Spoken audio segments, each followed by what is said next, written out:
Good afternoon, everybody. I am Dan Hiza. It's a pleasure to be here with you this afternoon. I know we've got 20 minutes together. I appreciate your time, your attention, and as we talk through the upgrade economy, which is near and dear to my heart. I run the business development side of Plusgrade globally, and what we're going to do is we're going to talk about a story, but before I get to the story, what I want to do is just give a little bit of a level set on Plusgrade, so you understand what we do, because we have a lot of data, and I think it will just help. So who is Plusgrade? Many of you may not have heard of us, but I bet most of you have used our services, because Plusgrade has been delivering premium upgrades and loyalty currency retailing across the travel industry for about 20 years. We first got involved in airlines, and we now deliver the premium upgrades for about 85 airlines globally. We then got involved with cruise ships, and now we deliver the premium upgrades to higher cabin classes across over 90% of the world's cruise lines globally. We then got involved with passenger rail, and now we're doing upgrades for like Amtrak and Eurostar. I'm from London, so love going from Paris to London and Brussels, et cetera, on Eurostar, but being able to upgrade on that through our technology. And then we got into hospitality about 3.5 years ago and are doing some amazing things with some great hotel companies such as Atlantis Dubai, where we upgraded their upselling system about a year ago and are delivering just incredible incremental revenues with them. Plusgrade as a company, we're relatively big, about 750 people, but more importantly, what we deliver for our partners, and the number here, that's highlighted, $11 billion of total ancillary revenue opportunities. We're on track to deliver that this year across our air, cruise, rail, and hotel partners.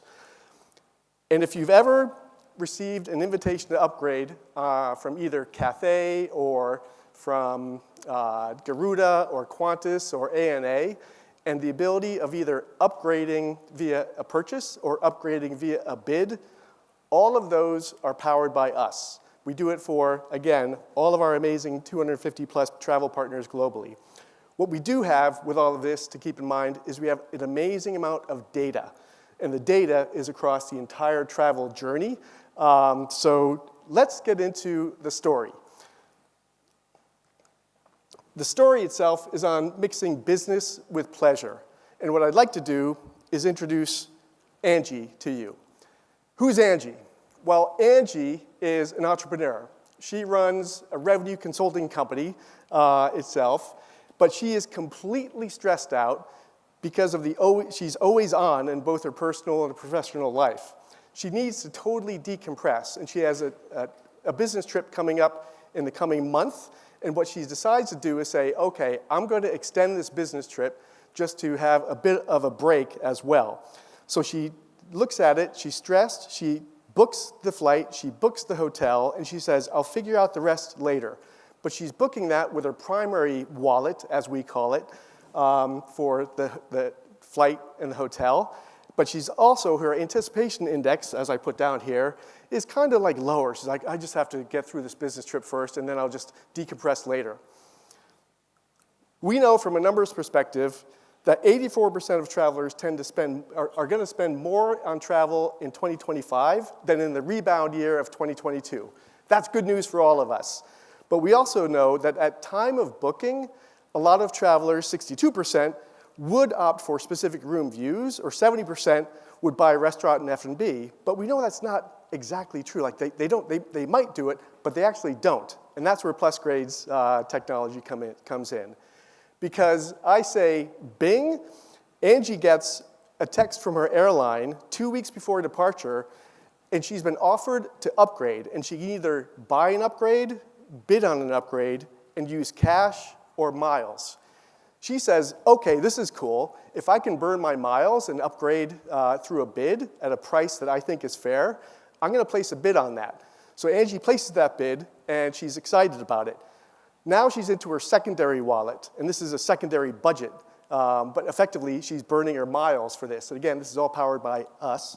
But her anticipation index is growing.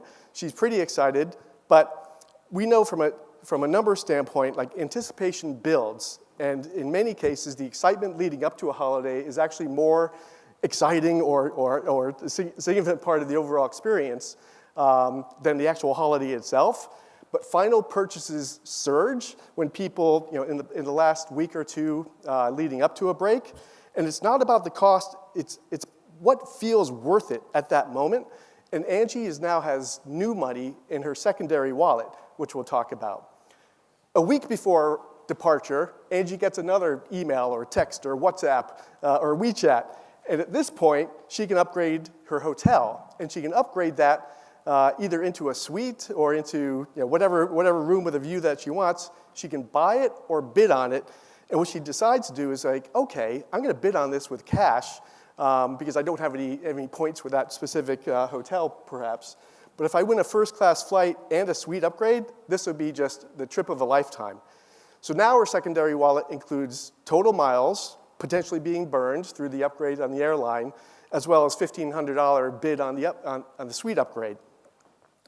In this case, we know that mobile phone use or app usage increases a lot, 40% to 60%, leading into the week of the trip. So you need to put this information and the upselling potential in front of Angie in the right, I guess with the right either email, text, or within the app. And we also know that the most in-demand guest perks, like what do people look for, what do they buy? They love early check-ins, they love late checkouts, they look at premium rooms, club floor access, and then obviously F&B packages and spa treatments. But there are a lot of other items that Angie can either be offered or buy pre-arrival or at desk, et cetera. All right, now it's a day before departure. And she gets a message from both her airline and her hotel, okay, this is really good, that, hey, she won. So she's won her upgrade on the flight to business class, but so her points or her miles are redeemed. She's won the upgrade to her suite, and now she's so excited. And what happens when you're really excited about an upcoming trip? You spend more. That's just what happens. Maybe not a lot more, but you spend more. So at this point, Angie decides to buy a fast track at the airport to get her through the airport tomorrow really quickly. And she also says, forget it. Let me just buy a bottle of Prosecco or champagne for Friday night at 5 o'clock to be in my room after my first few days of business is done. And again, at this point, we see that 73% of travelers say they'd rather know about a flight upgrade before they get to the airport because it just lowers stress. It also increases excitement. But we also know that hotel upgrades, that travelers want to know hotel upgrades before the actual trip, and that increases positive reviews by 12%. So wouldn't we all love that on Booking or travel trip, et cetera? Okay, it's the morning of Angie's trip. What happens here? Well, she's relatively calm. She knows she has a fast track through the airport. She's looking through the hotel's website. She sees a sunset cruise. She's logged in with her name and booking reservation ID.